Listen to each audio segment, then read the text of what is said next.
Lord, we come to you today grateful for the opportunity to be together for a common purpose, the common purpose of doing what's right for the Cherokee people in the Cherokee Nation.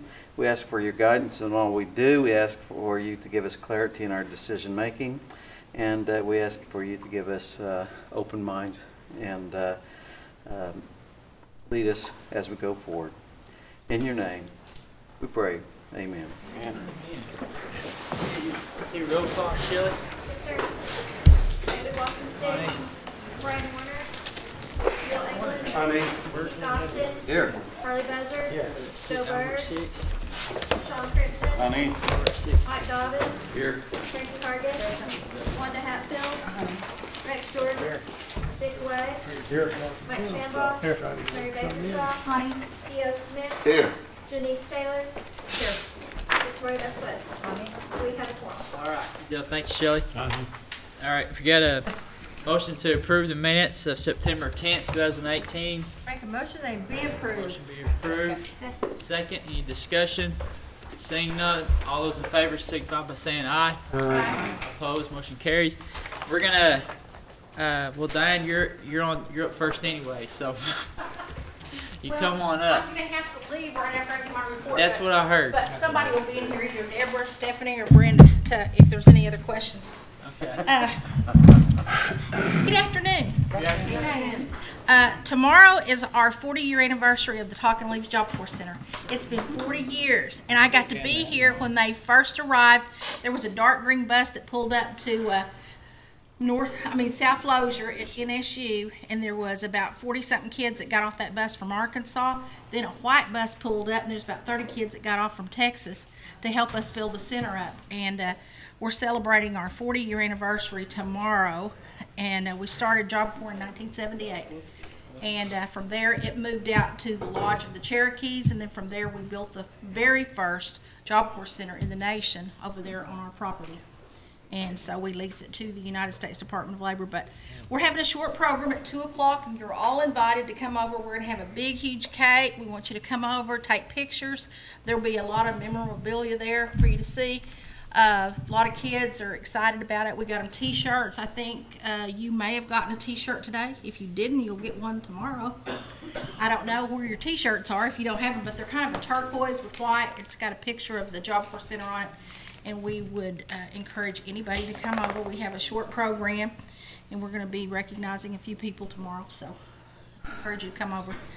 The staff would appreciate your attendance, if at all possible. But what time is that, Diane? It starts at 2 o'clock, and it'll be in the gymnasium. Is that tomorrow?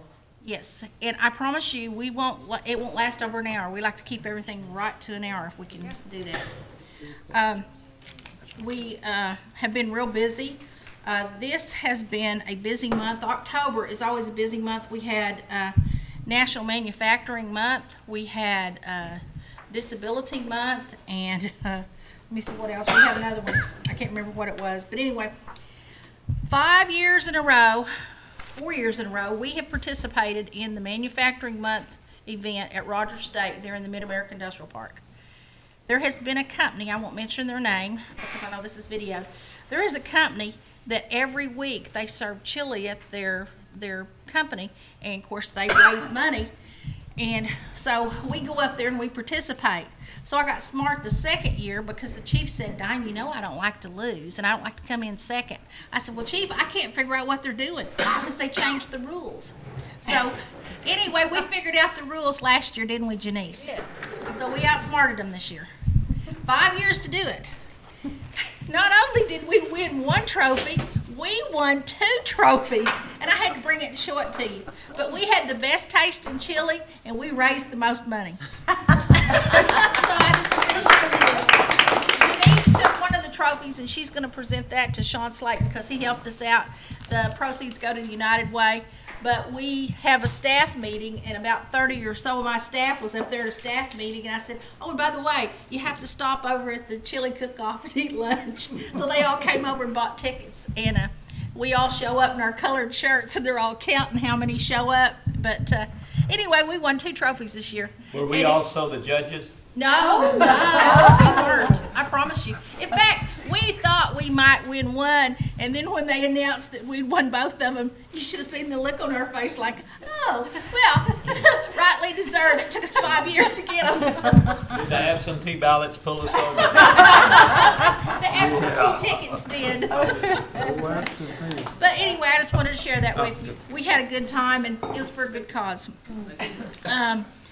We also would like to thank Councilman Brian Warner. Give him a big thank you. He was our keynote, there he is. He was our keynote speaker at our graduation that was held at Northeastern State this year. And I think Councilwoman Hargis can attest to this. We've had years where we only had like 20 or 30 graduates. We had 109, and last year we had 110. And every year they're working hard to top that a little bit, but we have had to move to Northeastern in the ballroom for our graduation, and we want to thank you, Councilman Warner, for being the keynote speaker. You did a good job. And let's see, what else? Oh, we told you last month, Lacey, I think, reported that we got a grant. We are very excited. It was a competitive grant. We were the only Indian tribe to get it. This is the 5th emergency grant that we have received from the United States Department of Labor in the last 10 years. The 5th one. And we compete with the states, and it's an employment and training grant. We're going to be hiring 14 people, and we're going to hire our manager in-house because I've got some people that have the credentials, the degrees, and they help get the letters for this. It's kind of a teamwork effort between Kim Carroll, Deborah Lack, Brenda Fitzgerald, myself. There's about 4 or 5 of us that kind of get all this stuff done, and I'm the one that makes the phone calls. I'm the ones that help. It's the letters. So we have a lot of support out there, and then it helps that we go down to Dallas and meet with the Department of Labor and let them know how we're spending their money, so they know that, and they know that we have good, clean audits. So we have a lot of good support from our finance department. So I just wanted to share that with you. Close to $8 million is what we're going to have for the next 2 years. As a result of that grant, talked with one of the representatives there, and they said that there is an opioid training grant that's out there that's open entry, and they're encouraging us to compete for it. So we've started meetings last week with Dr. Nolan. Staff met with John Young in the AG's office today, so we're actually pursuing that grant, and it will be for training for people that are on opioids, and we'll be able to work with the health department to help them get in rehabilitation as well. And we know that there's going to be other money coming down the pipe, so we wanted to make sure we got our foot in the door for that. We had meetings last week in Tulsa with the contractor who does the database for the TANF program. We will be working to launch that after the first of the year, and we'll be doing the training probably in December with some of the existing staff, and we're looking at 40+ staff. And I can tell you that some of the counties that have DHS offices where they do TANF, we will look at some of the staff that may be dislocated as a result of us going in and applying for that. So we want to make sure that we open the door for some of those people to apply for some of the jobs, so nobody will be dislocated. We've also got our Job Corps Center is full. It has been full for 5 weeks. Yay. And we are one of the top centers in the region. We go all the way up to the Canadian border, and for the last 5 weeks we've done just about everything that we can to help get the staff. We just hired a lady in Tulsa, so we are fully staffed in outreach. We had the state proclaimed Outreach Admissions Day October 3rd and 4th. The governor signed off on a proclamation, and we've been meeting with the workforce offices. We're meeting with the contractors and the one-stop operators in the next couple of weeks. Then we're going to be meeting with all of the Indian and Native American workforce offices. And we also have the superintendent of education that has agreed to send information out to all the high schools in the state to ensure that all these people that are not coming back to school after they do their count week, that they will send information out about Job Corps for us. So we are hitting all bases within the state of Oklahoma. So just want to share that with you. We've been real busy, a lot of stuff going on, and encourage you to come out tomorrow if you can. And I understand if you can't, but if you can, be glad to have you. Diane will try to be there. That's a great report. Any questions for Diane? Yes, Councilwoman Shaw. Diane, I know things are confidential and things, but on the opioid counseling things that you're hoping to do here, is it possible that you all can kind of keep track of how many of the opioid problems that we're facing are illegal drugs or versus legally prescribed drugs? That would probably be something that you could direct to Dr. Nolan. Okay. Dr. Nolan is heading up an opioid task force, and they met last Friday, and my staff, Brenda Fitzgerald and Kim Carroll, attended that meeting. They have a task force that's comprised of most of the health people, and then also the AG's office is involved. And we're coming in from the employment aspect of it, because that's our goal is employment. And then we've got to have the help of behavioral health for those clients that we're working with to ensure that they're in rehabilitation while they're getting the training or in the jobs. So I'm not the one that'll be collecting data. I'll be collecting it on the employment end of it. But somebody somewhere in that task force, I'm sure, will be keeping up with the data, because I know that Chrissy and them have been involved in a lot of the opioid stuff for the testifying up in Washington, D.C. So I know that somebody's taking care of that. I appreciate that you shared that with me. I just have concerns that we're having situations where people are not being prescribed opioids for medical conditions because we've got a legislature that's dictating now how many of these our medical physicians can prescribe. And that alarms me. When people need them, they need them. That's why I asked the question. Thank you. Thank you, Councilwoman Shaw. And I'd like the chili recipe. That is Chef Don McClellan, who is at the Roland at the Roland Casino. He started it when he was at West Salem Springs, and he's got Chef Ralph and somebody else that's been working with him. And they were the two chefs that went up there to do the white chili and the red chili. Well, she had chef. You bet I did. Thanks to Sean Slayton. He allowed him to come and help us out. I covered all bases. Any other questions? Diane, good report. Be safe on your travels, and we'll see you next month. Or actually, we'll see you at Sonali. Thank you. All right. Next, we got the Executive Director's Report, Mr. Ron Etheridge.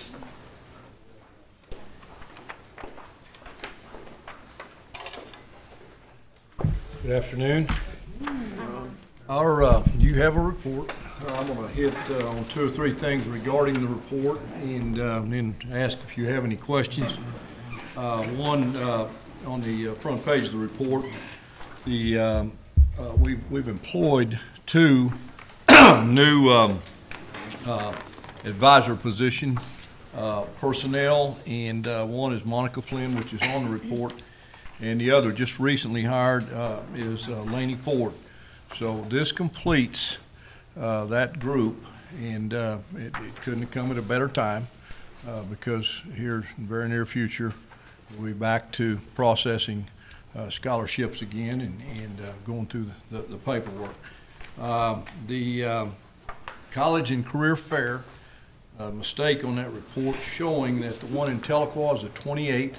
It's the 23rd, which is next Tuesday, 23rd, and it starts at I think 6 o'clock. I didn't have the time down there, but anyway, we'll get that out and make sure you're aware of it. But it's, you know, we've been doing that since I've been a part of education here, and you know, we normally have real good attendance at this one. And because of time, and last year we had a good attendance at both.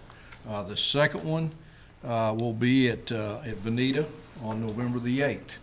And so these are very important. So I would try to put that out Facebook-wise or whatever to your constituents, because you know, we give them information that's very pertinent to what is needed. And normally the group of people that we have is our new scholarship or seniors this year and their parents. That's who we have. We have people there concerning concurrent enrollment because we touch all bases. We try to hit all the issues that we have, and we try to hit on the deadlines and so forth and what's important. And we have someone from FAFSA that represents and lets them know, you know, that's very important. They have to go online and fill all that stuff out before, you know, they can make application. And so, anyway, it's very important. I guarantee you that anyone that makes those meetings will not be late on the deadline. I mean, they're gonna be there, and they're gonna get it done correctly. Another thing on the third page, JOM has a challenge bowl coming up next week. It's out here at Park Hill, and you know, it's you know, we you know, you ought to attend one of these times, because you know, the respective schools in your areas, you know, bring their students, and they have you know, they give them quizzes concerning heritage and culture, and it's interesting. I mean, they actually study, they prepare, and you know, you go in and sit down and kind of watch them, and you'll see. And it's for, you know, various ages, and so, you know, it's a good thing. Part of that's not on the report usually used to come from Dr. Sly, and I'm going to hit on it right now because you don't have it in the documentation that we provided you. But the RTR applications went online September the 14th, and as of last Friday, which was October the 12th, Lisa put down 11:59 Central Standard Time. She wanted to spell it out, you know, right clear that that was the deadline, and sure enough, we had 2 that came in after the deadline, so they're eligible to participate this year. We had 44 riders make application. We have 15 mentor riders make application, and so that's what the interviews will start tomorrow. We had a committee comprised of course, education, admin, the Marshal Service, EMS, and communication, facilities, and then alumni. That's together to get your next group of RTR riders that will make the trip to Cherokee. So, and then Youth Council swore in, of course, last week. We had 17 members, all present. We have 1 at large from Wellington, Kansas, which is new this year. And then tonight, you will be, the Little Ambassadors will be part of the meeting that takes place tonight. That's all I have. You have any questions for me? Any questions? Mr. Ron Etheridge, yes. Councilwoman Vasquez. Yes, Ron, that meeting on November 8th, is that going to be at the Bonita Health Center or where? The meeting at Bonita on the 8th. Okay, that is, and I have that down. It's where we met last year. I do know that, which is Craig County Fairgrounds. Oh, okay. Oh, right. Thank you. Okay. And what's the time? The time on that's going to be 6 also. Jennifer, am I correct in saying 6 on those? 5:30. Okay, 5:30. Should have wrote it down. 5:30 on both of those, yeah. On the meeting here at Tahlequah, on the meeting at Bonita. I had a good group last year there up on the northern part, you know, had a good meeting. I mean, and provided we get decent weather, we'll have, we had 200 2 years ago in the meeting here at Tahlequah, and I think last year at Bonita, I know we had probably 150 up there at that meeting, so. Thank you. Ron, we do Bonita, we do Cherokee County, do we do one south? No, we just right now, we just have the 2. Of course, years ago, we just had the 1 here in Tahlequah, Yes. and we've advanced to that, and, you know, that's a possibility of looking into that, you know, having one south as well, so. If it's contingent on funding, then we probably need to do one. Yeah. We'll look into that then. Okay. Hey, Sure. Mark, can you get some of those JOM numbers of those regions to see how many Cherokee kids we have up north and south and different counties? Actually, probably do it by county. How many JOM kids we have by county that are going to be going into college next year? We'd have to look into that. We have 71 total JOM, you know, 68 through the schools, and 3, you know, are doing it outside the school. But yeah, we can try I to think some sub areas would be really beneficial. find you that information. Yeah. Okay. Yeah. Councilwoman Shaw? Yes, Ron, I personally want to thank you for the Youth Tribal Council and the fact that we have an at-large counselor on that council. I'd love to see us have 2 next year. Okay. And I'd love to see us have a little bit more notice in making application. But I'm really personally very grateful that that happened this year. Thank you. Okay, okay. And at the end of this meeting, I'd like to talk to you. Okay, okay. Yeah, we've got to start, and we can progress from there. And we're proud of it. Thank you. Any other questions? Questions for Mr. Etzers? All right, thank you. Yeah, Mark, if you would, just email those stats to just the full tribal council. That gives a good idea. Okay. On those numbers by county. All right, thank you. Okay. Next, Thank you very much. we got Head Start, Miss Verna Thompson. Verna, in your reports, I didn't see a Thanksgiving menu. Excuse me? I didn't see a Thanksgiving menu in your report. Same old, same old. It's not budget cuts this year. Is it November 13th? Yeah. Is it? Okay. There's no budget cuts, is there? Not that I know of. Okay, you have my written report. If you all have any questions, I'll be happy to answer them. Anybody have any questions for Ms. Verna? Head Start, yes, Councilman Buzzer? Well, Vern, I don't know if it's a question or not, but I just want to run something by you. Now, we have our Head Start Center there in Jay, and that building is probably 40 or 50 years old. I have proposed that we put a new building, or I've mentioned to the administration, out of where our new clinic is now. There's room there. Don't know where we find the funding for it. I was wondering if your program has any type of funding for buildings. Partial. Okay. I mean, not, you have to apply Apply, for it. sure. Yeah, and it's very competitive. Okay. There has to be a lot of matching. It's really just a drop in the bucket that Okay. we have access to. Because I know the old building is old there, and I'm not sure if we've checked it for asbestos or not, but I have some concerns about asbestos in that building. The reason I'm bringing this up, because we're going to be putting those storm shelters in, and I think Jay is slated to get one. They're getting one.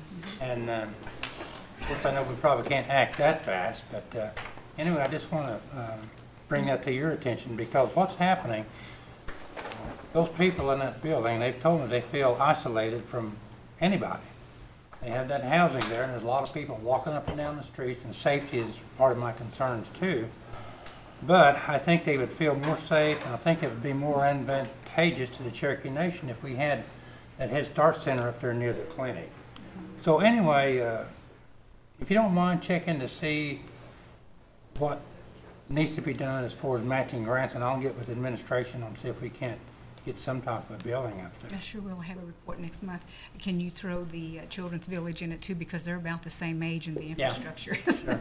I mean, we are in some old facilities, and we do the best we can, and I want to praise Environmental Health and Risk Management for keeping us Sure. safe there. And I think the one at Jay, it sits out there by itself.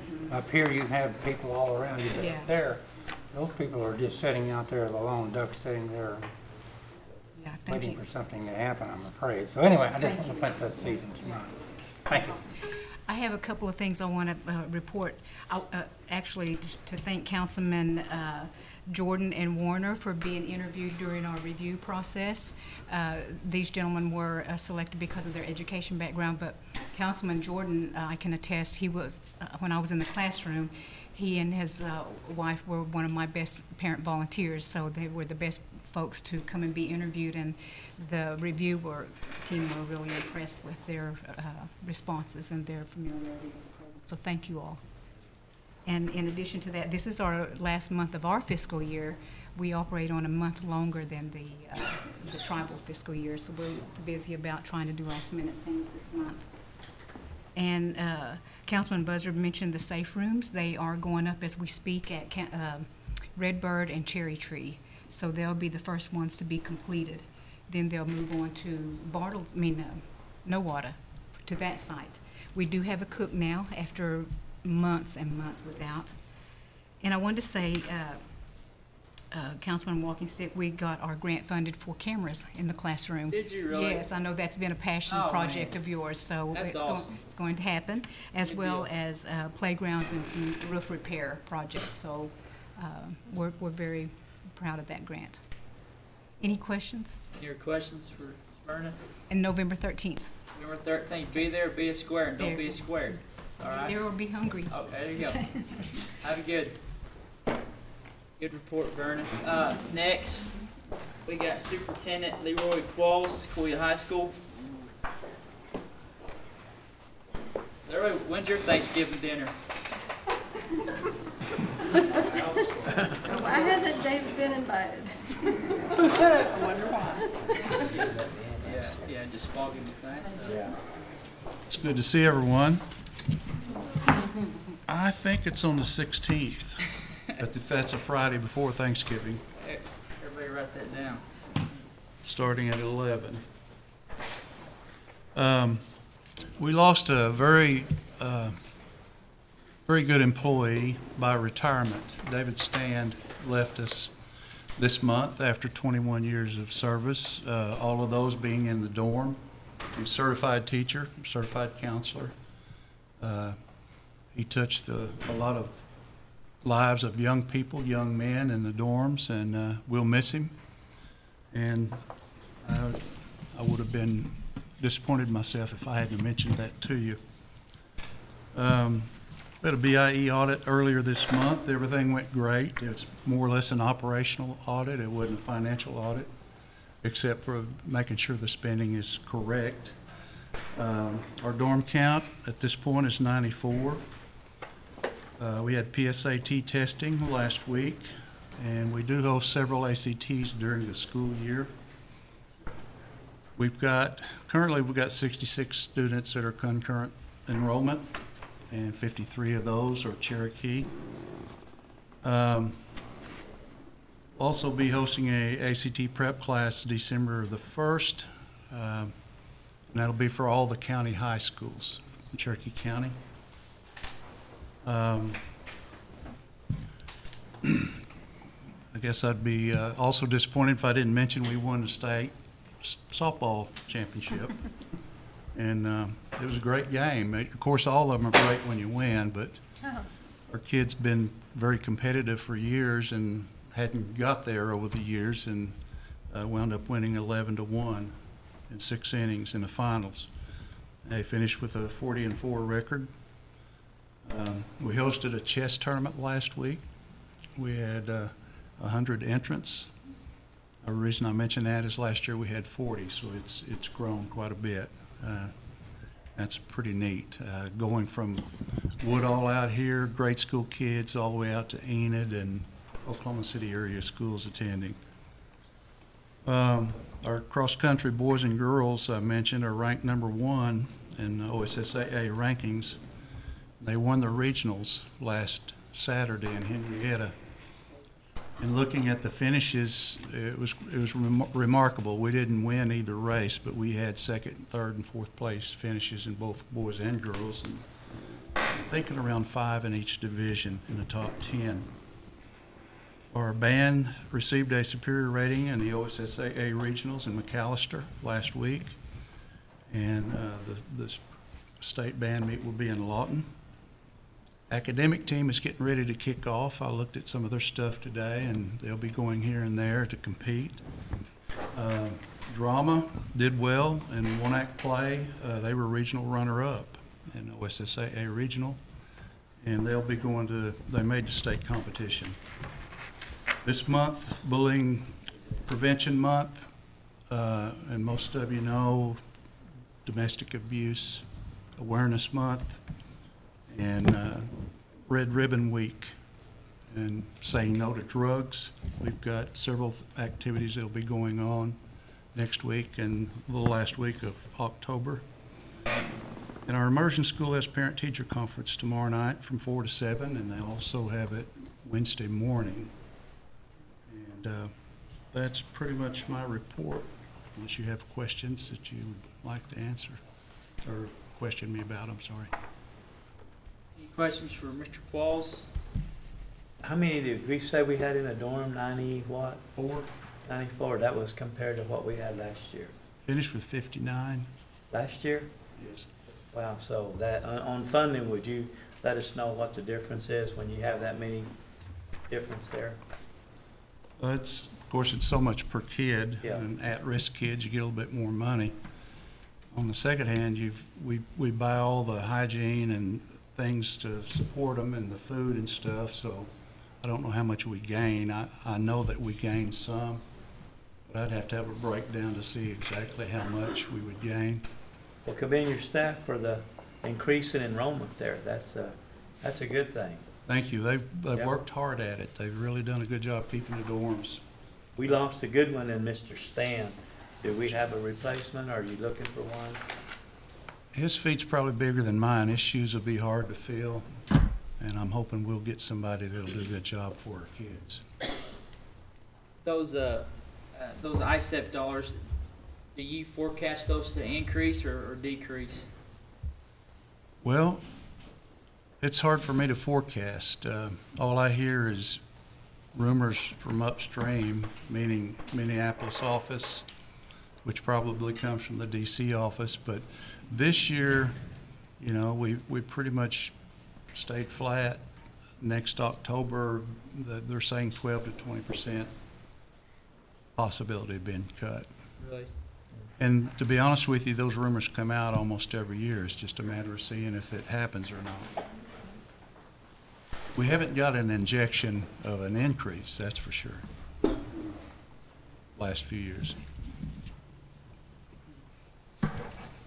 Well, any other questions for Mr. Qualls or comments? Seeing none, good report, Mr. Qualls. Thank you for all you do. Stay Appreciate warm. it. Next, we got Cherokee Nation Foundation, Ms. Janice Randall.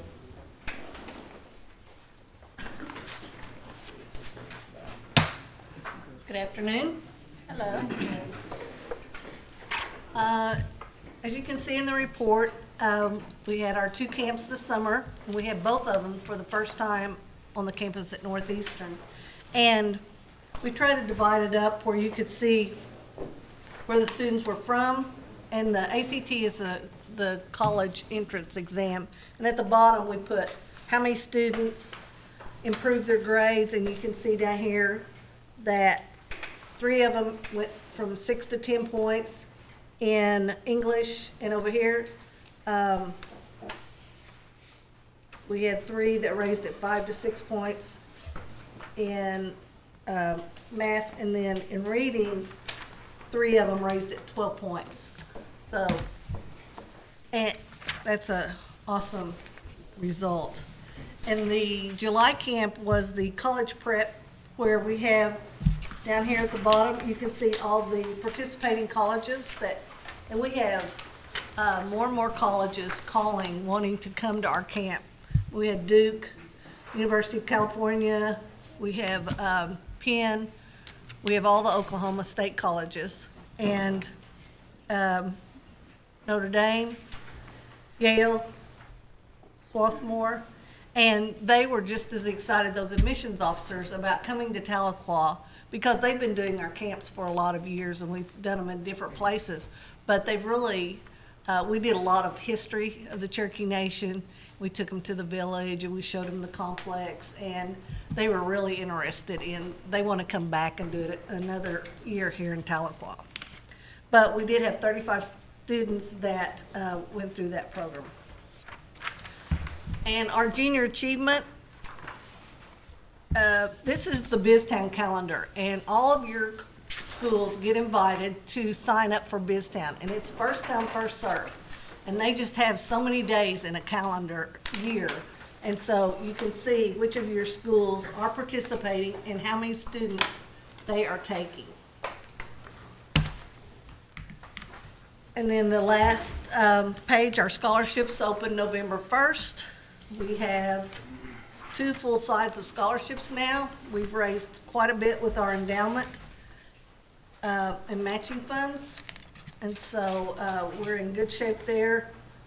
And they open November 1st, and they close January 31st. We have to do everything online. People keep calling and saying, can you mail me an application? No, we cannot. And lots of parents call and want to do it for their children. And these are so, and 7 at large in the July camp. So we're getting more and more students. I mean, they flew in from Texas, from San Diego, from Minnesota. It's pretty awesome. that they want to come here and learn about their heritage. And these aren't, you know, like your $2,000 a semester that they get at College Resources. Pretty much that's just, you apply, you get it. These are not like that. These kids have a 4.0 or above. And Mark's read, Mike has read lots of years, and they are very competitive. He can speak for that. And so, does anyone have any questions? Can you repeat those dates again? November? November 1st. Through January 31st? And they close January 31st. Yeah, and it says it should say it at the top of your scholarship list. If you don't, I have a lot more, and they're on our website. All right, thank you. You know Janice is gonna be detailed, Mr. Chairman. You're very detailed. Appreciate that. Any other questions for Ms. Janice Randall? Good report, and that's good that there's so many outside universities that are so interested in what we do here. You've done a good job. We've got a lot of people that have just called to start an endowment for their family, and they're not from, one's from Boston and one's from New York. We have a guy coming November 8th. He's donating a rare coin collection. It's supposed to be worth between $150,000 and $250,000 that he wants us to find a buyer and then donate it to. We had an article about it to the Sergeant Major Texie Johnson Scholarship. That's good. That's really good. Yes, Councilwoman Hatfield? I want to thank you for this information, because it's the type of calls I'm sure Mary receives every day. It's very informative, because, you know, I don't know, that's probably the second highest number of calls I receive is for education, and I really appreciate the work you do. And I know as Mary and I go out, we're constantly, I push your program, you know, it's Cherokee Nation Education Foundation, you know, and we try to let the kids know, let their leaders know, so eventually, you know, they know that even though maybe they're not entitled to all the resources we have, that there are a few, and they're very appreciative, and I'm very appreciative. I'm sure Mary is as well. Thank you. They're very appreciative when they call and they just ask questions. And I want to thank each of you guys for promoting it in your communities, because I can tell that you are distributing the information, because they say that when they call. Well, it is exciting to see so many at-large involved. I'm grateful for that. Any other questions for Ms. Janice? Doing a great job. We'll see you in 3 months. See you next week. See you tomorrow. Next, old business, there's none. New business, discussion of the termination of charter status with the Oklahoma State Department of Education. Mr. Ron Etheridge, come back up here.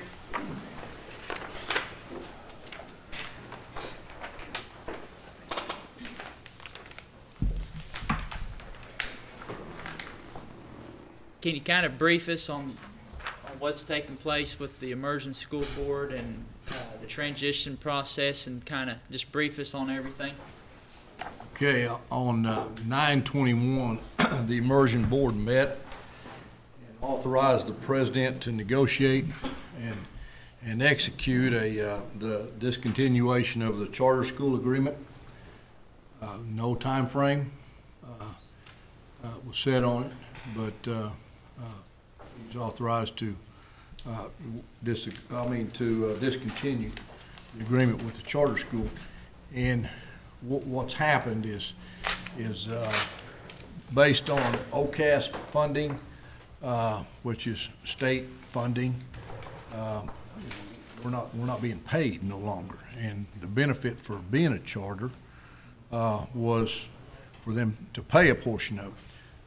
They were paying probably a sixth of what technically they were subsidizing, when the Cherokee Nation's paying, 5/6 of it. The fact that we're no longer getting it, and make us use the OCAS system, which is we have to pay to have that done.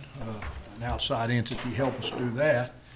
And it's totally different from our accounting system. And so the fact that we're not getting it now, there's no sense really in having it. We can still be accredited, you know, we're letting that run its course, and we're going to make sure we are accredited. We're going to be a private school and run by Cherokee Nation as opposed to being a charter school, and that's the only deal. Yes, Speaker Burke. Hey, Ron, I understand the process here because the charter in the beginning was created by legislative act from the tribal council. So in order to terminate the agreement, and you're following the process coming back through the council. My question was on the standards. Okay, we're no longer using the current standards that we had with the state. What kind of standards are we implementing? Is it going to be anything new? And what kind of goals? And are they still going to be measurable? I mean, are we doing much there different from what we had in the past that was required by the state? No, we can still use the state standards for Okay. accreditation. In fact, I'm looking into this after, you know, you met, I think, a month ago. I found out that there's only about half a dozen of the schools that are private that do not use the state standards. There are accreditation standards out there that we could opt to choose, you know, to use as opposed to using state standards, but we can still continue to use state standards as a private school. Is that what we're going to do, Ron? We're going to use the state standards?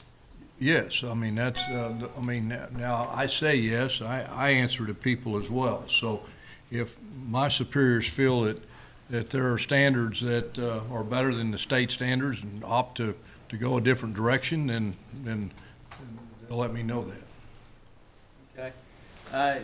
So if we do go with these state standards, will the state voluntarily let us take their test to measure to see if Under the we're grounds meeting these of standards? we're private instead of charter, and I see no objection to that. I mean, if met criteria, and you know, we which we don't, and then we would be funded. The funding that we got will be, of course, put back in the formula and used for the other respective schools that are part of public or charter schools in the state. So the private schools that measure for those standards, do they have to pay a fee to the state of Oklahoma to take these tests? You know, David, that's something I'd have to look into, and because I don't know, to be honest with you. I can't answer. Councilman Crittenden? Yeah, I'm just curious, what's the other options from going with the state, or what's the other options on the? Well, there are outfits out there that accredit, I mean, schools, but there is a process, and it's you have to be approved by those, and it's you know, it would take screening, evaluation, and so forth. So Be interested to know how they do it. Yeah. We know how the state does it. right. So It'd be interesting to know those other options, you know, as far as testing and, yeah, if you get any of that information on those other options, I'd be interested to see those. okay. So if we stay with the Oklahoma academic standards and we use their tests like other private agencies do, you know, the state of Oklahoma, they have a grading system for schools, which, you know, we've got off the F list and we're a D school now. Will they still measure that progress as well as far as the overall performance of the school? Yeah, I understand what you're saying, and I'm on. Back about 3 years ago, under previous administration, you know, they come out with ESSA, and they come up with a committee of people that is to work on the standards, and for BIE schools, and a lot of, you know, schools have choices adopting standards. You know, of course, we have our BIE school, you know, in Sequoia, and basically they take, which is what state adopted standards are, either the ACT or the SAT, and we're part of that. You can be a part of your state standards, or you can be a part of standards that are called core, which are there's 21 states still doing that, but the number's declining each and every day because the state standards are more appropriate for grading and measuring assessment than the Common Core standards. For example, in Texas, you know, you have a lot of students that'll graduate with and get a high school diploma, which is required, and go to the oil field. And really all that's needed is a high school diploma, but it is needed. And so that's what they do. Well, right now we've got, you know, of course, a lot of BIE schools, and the Navajo tribe has multiples, I think 60 some odd, you know, throughout New Mexico, Arizona, and the Colorado area. And so, you know, they have representation there, but we only have the one. And so, and then now there's 5 in the state. You know, we have other tribes with BIE schools, you know, down at Jones at Hartshorn. And then, and of course, we have Riverside, and you know, we have other tribes that basically. So we're looking at that as well, and they're looking at waivers because of schools like our immersion school, okay? Because the fact that they're taught the language in pre-K through 4th grade, and that's what they're taught. I mean, the total time, the only English that they're taught is after school. And so when they have to, that's all they get, it's after school, and in most cases they're going to get it at home as well. So naturally, your testing is not going to be. I think a D is outstanding based on what, you know, they're having to do. But we're getting the best of both worlds. We're keeping our language, and then we've got proof. I mean, the students that have graduated from Sequoia that have been through immersion are some of our top students. So, I mean, we've got proof it's working. Well, we're not wanting to take the immersion school away by no means. The concern is the structure of the school and the sustainability after we transition out of this charter status with the state of Oklahoma. My question is we just signed a contract with what you say is OCAS to take care of our billing with the school accounting systems. If we get out of this charter status, is there an exit on this OCAS contract to get out of this? There's not an exit on the OCAS contract, but there's an exit on how to get out. Yeah, and we have communicated with State Department of Education. I cannot give you the person's name, but right now we're dealing with our regional accreditation officer, which is Leslie Janis out of Grand Lake area, and we're dealing with her. We're talking with her, and nothing's been done to this point. So we are still under contract as charter until that's completed. But at any time we can do away with that. Is she the one that's over this OCAS contract? No, but she's in direct communication with them as well. Okay. Yeah. I just wanted to be sure that we had an exit strategy of some sort on that. So back to Speaker Byrd's comment. You know, so this council legislated this charter 10 years ago, and so I guess is the plan you guys are going to bring that back to the council for us to exit out of this charter agreement? I can't answer that. I don't know. Is there a legal counsel here that can answer that?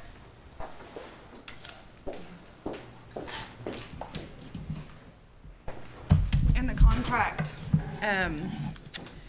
with the charter school, it says that the charter can be canceled prior to the termination of the contract. I think the contract is for 5 years. The terms are 5 years. If you want to cancel prior to that 5 years, legislation has to come before tribal council. Okay, thank That's you. what it says in the contract. Thank you. So Ron, there you go. I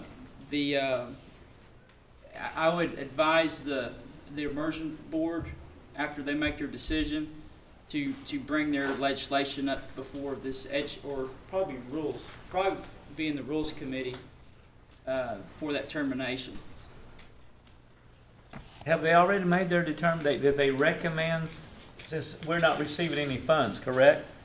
No, we're not receiving funds. We're not receiving any funds from, with the state with our agreement at the charter school. Right. Okay. Because of basically how the formulas works. Okay. You know, I mean, and we exceed the formula.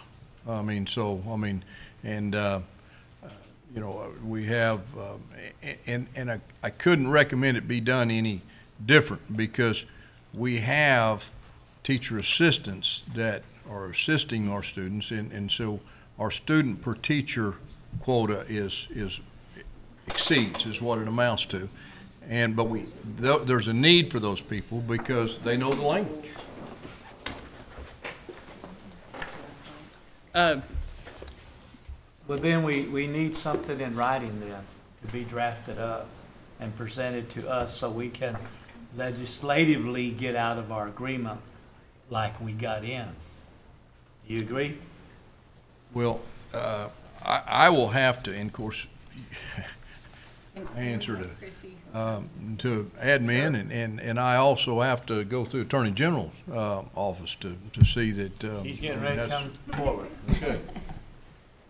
So we have a charter, a contract, and a resolution authorizing contract. The charter says that only the charter can be terminated by legislation. The contract says the sponsor can terminate on 90 days notice, and says that the contract supersedes any contravening provisions in the charter. So the legislation that this body passed was authorizing the chief to enter the contract. The contract then just says the sponsor can revoke. So I think that the chief has the authority under the resolution from this council to cancel the contract either with 90 days notice or with mutual agreement from the charter school board. Okay. Has the contract been amended or is it the original one? This is the second. Remember we had, when this came back up before, I don't think we actually renewed the charter. I think we just renewed the contract. June 21st, 2016 was when the contract was signed. Chrissy, was that, if I remember right, this body approved that because Dr. Grimm he didn't want to go through the red tape of the council to get contracts for and buy equipment for the new healthcare facility. I didn't know we was going to carry that over into other areas. That doesn't have anything to do with it. Is it something separate? Yeah, that was legislation was passed after this contract was signed. The current contract between the Cherokee, there's a charter and a contract. The current contract between Cherokee Nation and the school was 2016, June 21st, 2016. The charter, I have a signed copy of that or not, would have been sometime before then because the contract is entered into pursuant to the charter. And this is all. I have a charter that says it shall commence on July 1st, 2016 and remain in effect for 5 years. It's attached to the contract. So there's something separate there. There's a Cherokee Nation resolution, and then there's the actual contract with the state of Oklahoma. And a charter. And the charter, yes. Yes. So, Talena, the one you was reading, was that the actual contract between the state, the charter, and the tribe? The one I have that's attached to the most recent resolution, this was all passed together in 2016, is the contract between Cherokee Nation and the school board, and then the actual charter. Okay. And Chrissy, the one you're reading off is the resolution the council passed? To give the chief I think I've got all three. The charter says that the charter continues unless terminated by legislation. The contract says it has an end date on it, says that it can be renewed or it can be terminated with 90 days notice. It doesn't say how that is done. The charter also, the charter states that if there's a conflict, that the contract supersedes the charter. The controlling document is the contract that was signed June 21st, 2016. You know, I think as a formality, that if we initiated it here, I think then we can have a vote here and just take care of it from here. Then the chief can do his negotiating, and we gave him the authority in the beginning. But as a formality to do away with the charter, we started it here through legislation, and I think as a majority we can at least take care of it that way. That's just my opinion, and I'm by no means an attorney, but I know how legislation works. Well, it was not, it was a resolution. Resolution. Legislation. Resolution. And I would recommend a resolution come through this council. I know the charter does say specifically terminated by legislation. I think that may be a Scrivener's error, because it was created, the charter was created by resolution. Okay. Well, Talana, could you draft a termination of the charter with the State Department of Education, address, maybe put in the Rules Committee for next month? Sure. Okay, thank you. Yes, Chrissy, you have something? Mr. Etheridge may have some input there. Part of the conversation that he had is that we are a charter school and there are issues with, excuse me, accreditation, reporting, that the decision on when to cease that is important because fiscal year ends when we have to report things and that type of thing. So even, you know, if there's a difference of opinion on how it's ended, I think that the council would want to hear from education on when that might happen. I don't think we're looking at severing the charter on any specific date at this point. Well, on 9/21, they've already made recommendation for the board president to give him authorization to terminate the charter with the State Department of Education. The immersion board did. That's what the immersion board did, was to authorize the board president to enter an agreement with Cherokee Nation terminating the charter. The immersion school cannot unilaterally terminate it by contacting the State Board of Education. There either has to be terminated by the nation with 90 days notice to the board, or as any contract, you can do it by mutual agreement. So what the immersion school board did was say, our president can sign something with the nation ending the charter. So it's now back, the ball is in our court on how and when we make that happen. There's nothing that they have done so far that affects the charter status of the school. So passing a resolution to authorize the chief to end it or direct the chief to end it or whatever you're planning on doing here, that's still with the immersion school itself. There has to be some type of agreement, unless you say we're just doing it and giving them 90 days notice, under which they have an appeals process under the law. Yeah. Well, currently it is waiting on some action from the nation to go back to the. And I don't think the immersion school board, they're an advisory board. They're not in those positions to go and enter into agreement with the state of Oklahoma as a compact or to exit as a compact. It's up to this body right here to enter and exit those agreements with the state of Oklahoma. There's no agreement with the state. What we have is the Cherokee Nation grants a charter to the charter school, just like any other church or a private organization can grant a charter, can organize, grant a charter. The agreement is between the school and the nation. The school then has certain things they have access to because they are a chartered school. There is no agreement with the state of Oklahoma that anyone is severing. What happens is if the school either agrees with the nation to stop, or the nation with 90 days notice tells the school that they are revoking the charter. They are no longer a charter school and therefore not able to meet state requirements to get funding and that type of thing. But no one, not the nation or the school, has an agreement with the state of Oklahoma for us to be a charter school. State law says if you want to be a charter school, you have to meet all of these things, and then it's a relationship between the nation and the school. And what we're talking about is severing that relationship.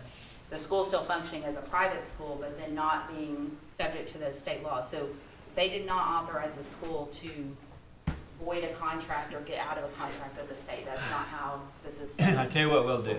Ron, you give us the heads up on how you want to proceed with this. You get back with administration, okay? We have, okay, have a meeting with the regional accreditation officer. And if we need a resolution, we will, but get with your supervisors and bring this back and let's do it the right way. Okay. Okay? Councilman Creighton? Now, who has the ultimate say-so on the immersion school? Is it this board? Or does it go up to admin? When you say this board, you're referencing The the council? immersion board? Or the immersion board? She just, I mean, basically stated it, that. Well, that's the chief, right? That really ultimately has the say-so. And But so we got a the board school hadn't and the granted Cherokee that. Nation with the same, so it's gonna work out, right? It'll work out. All right. Thank you. Just Estrich will bring the right recommendation back. I just think once a decision is made, it needs to come through as a resolution through council. Yes. Yes. As a formality. That's a formality. Yeah. Okay. All right, thank you, Ron. Good report. Thank you, I know Talina. all minds are clear. Yeah. All minds clear. Everyone pay attention to that. Yes, Councilman Warner? I've got one little short announcement here. Go ahead. Okay. Last Friday, me and my peers, branch campus administrators, met with Chancellor Glenn Johnson in Oklahoma City. And he gave an interesting report, and I think it's important for this body to know kind of the direction and stuff that higher ed has been in and what kind of state it's in. He started out by saying 67% of all jobs in Oklahoma by the year 2020 will require some college. Now, that didn't say a degree. 37% of all jobs will require an associate's or higher, okay?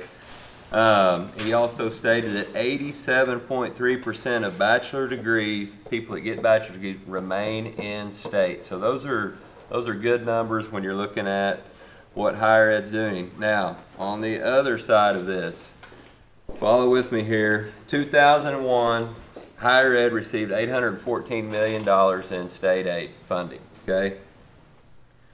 2008, we received a little over $1 billion, okay? So we see that increase from 01 to 08.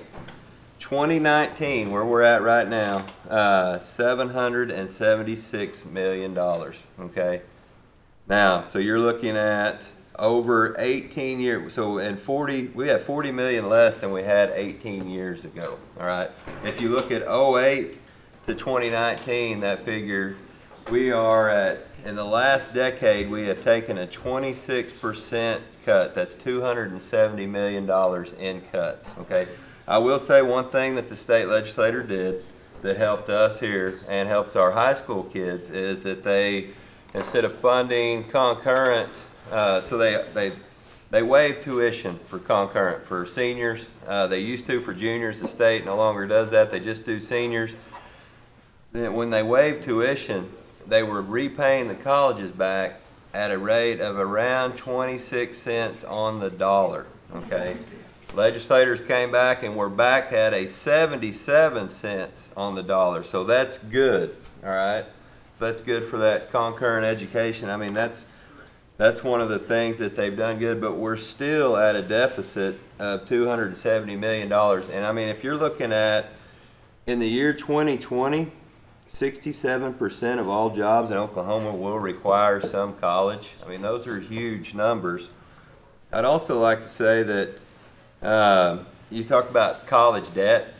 In Oklahoma, Oklahoma is the 7th lowest in tuition and fees amongst all the states, okay? It's the 10th lowest for student debt.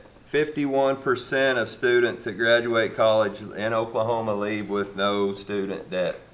That's pretty good. So, I mean, the dollars that we're doing here really are making a huge difference. The bigger difference is what are we going to do in the future?